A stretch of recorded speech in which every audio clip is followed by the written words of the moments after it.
Bismillahirrahmanirrahim. Why did the Prophet ﷺ not talk about Sufism and Tariqat in his hadith and in the Quran? You serious? He did. We talk about Sufism in hadith, and he talk about Sufism in the Quran. Read the hadith, read the Quran. After you've done that, then we sit and we'll talk. Have a good day. Assalamu alaikum wa rahmatullahi wa barakatuh. You don't believe me? Look in the Quran. And look in the hadith. All 6 books of hadith. Look, it's there. If you can read, it's there. If your heart is open, it's there. Okay, so you heard the cartoon-looking character. You know, I don't, honestly, these guys are absolute charlatans. So what we're going to do is we're going to show you that Ibn al-Jawzi dealt with charlatans and fraudsters in his time that claimed tasawwuf. He also dealt with the sort of same group of people that we find commonly in our times. Now, one has to remember, when we critique these charlatans, doesn't mean we're critiquing zuhud or tasawwuf. And that's my message, really.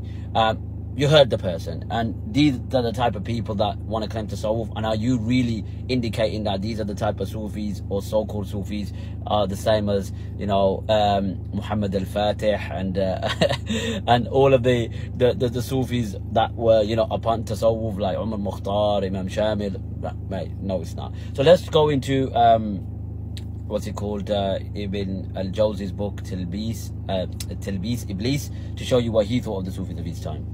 And here Ibn al-Jawzi comments about like certain Sufis, like Abu Nasr al-Siraj wrote a book called Lam'a al-Sufiya, and he mentions some like disgusting beliefs, etc. And he carries on, he's just basically refuting the Sufiya. You could read it for yourselves at the end of the day. I'm not going to read it all, I've only got 3 minutes. And at the bottom, he mentions that a person, I think Abu Na'im, wrote a book basically saying that the Sahaba were Sufis, like Abu Bakr, Umar, Uthman were Sufis, and he's absolutely blasting them and say, look what the hell's going on here, this is absolutely ludicrous, this is nonsense. So you could, the book Talbis Iblis, 1/3 of the book is refuting the Ghulat and the Sufiya. So once again, I'm going to show you another part of the book as well. When we critique a Sufiya, or the so-called Sufis, we're critiquing the ridiculous beliefs and, you know, position that they hold. So let me show you another clip as well, bro. And then here finally Ibn al-Jawzi mentions a person wrote a book called Al-Risala, mentioned that the Sufiya, you know, have different states, as Safa wal Naqa wal this and that. And then on top of that, he also mentioned that Ibn al-Jawzi critiques Al-Ghazali,